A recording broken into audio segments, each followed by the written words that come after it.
Illinois cannot survive another 4 years under this failed governor. Our families cannot afford it. Our freedoms cannot endure it.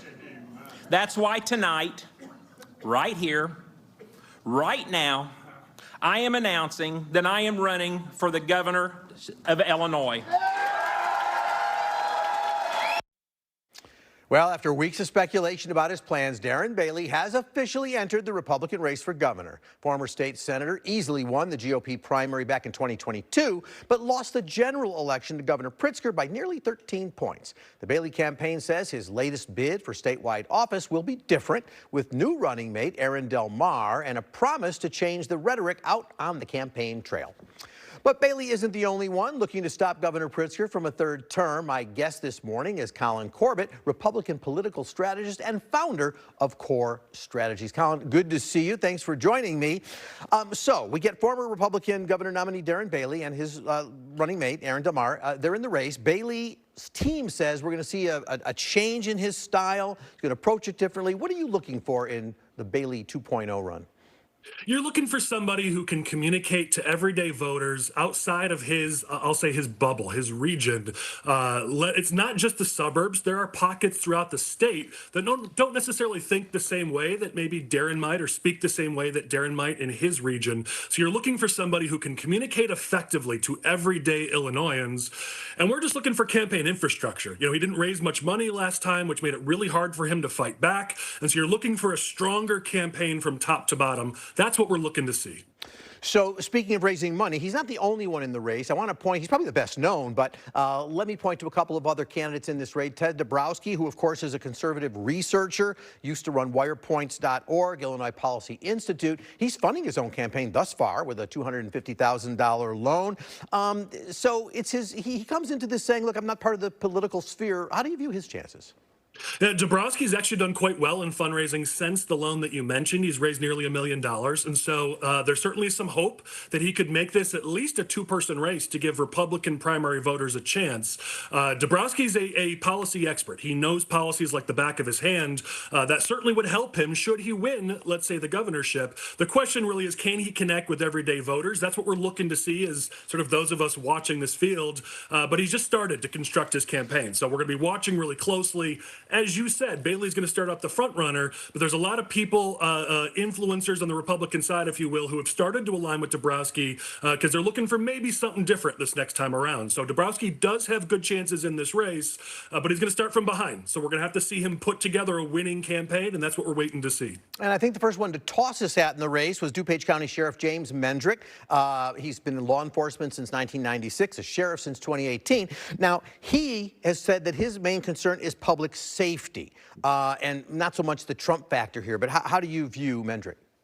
Yeah, Mendrick on paper is a spectacular candidate. He's been elected in DuPage County, which is the second largest county in the whole state. He's a sitting sheriff with ties to an issue that matter to some voters and the issue of crime. He's the only current elected official of the group. There's a lot to like on paper. The challenge for Mendrick is they haven't quite been able to put together a campaign. As you said, he was one of the first to throw his hat in the ring. We were all excited. There was a lot of potential here, and so far, the race isn't over, but so far we haven't seen him reach that potential. So at this point, it looks like it might be a two-person race between Bailey and Dabrowski, but Mendrick has a shot here. We still have 6 months, so we're not writing him off just yet. So let me take everything you've said, Bailey having the name recognition. As you sit here now, do you foresee that we are likely headed to a Bailey-Pritzker rematch?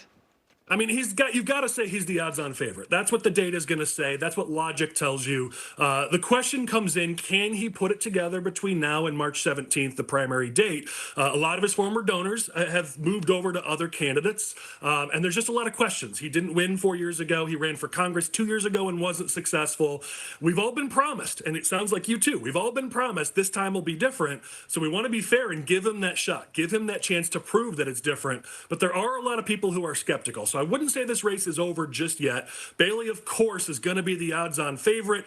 And the big question comes in is if another candidate starts to pick up steam, Does J.B. Pritzker prefer to face Darren Bailey, and would maybe he involve himself again in the Republican primary? So there's a lot that may happen in the next 6 months. Let's go substantive for a little bit, because if Pritzker's campaign rep were sitting here, that person would say, hey, look, this is what JB's done. He's legalized marijuana. He's raised the minimum wage to $15. He's codified state abortion rights, abolished cash bail, sidestepped the Trump anti-vaccine policies, or the administration rules, I should say, presented a balanced budget every year he's been in office, although there's increased spending. So given that record, where's the best place for Republicans to challenge?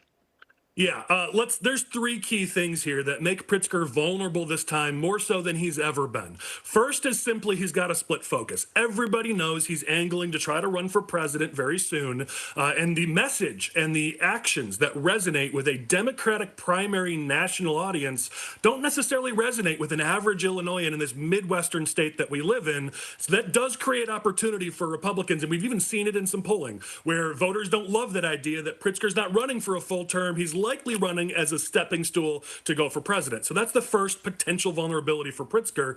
The second is, while Pritzker may say that he's balanced the budgets, while he may say that our fiscal situation is good, the reality is it's not. By every metric, every fiscal, every economic metric, Illinois is bottom 5, bottom 3, worst in the nation, highest taxes in the nation. He may say things are going well, but you ask the average Illinoisan how things are going. As a matter of fact, we did. I own a polling company. We tested it. And we said, is it affordable to live in this state? And a significant majority of voters said it was too expensive to live in Illinois. Not just Republicans, not just independents, even Democrats admitted it's too expensive to live in Illinois. Hey, Colin, that's a vulnerability. And the last thing, go ahead.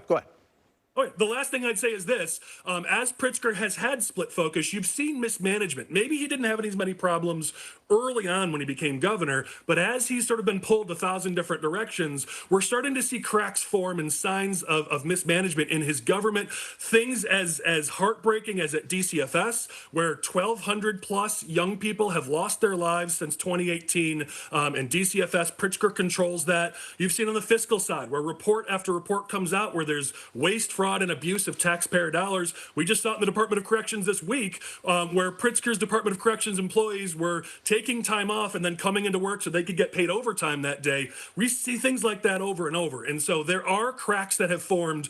There's a reason why people say it's almost impossible to win a third term as governor. We're seeing here with Pritzker. Yes, he has advantages, but there are vulnerabilities.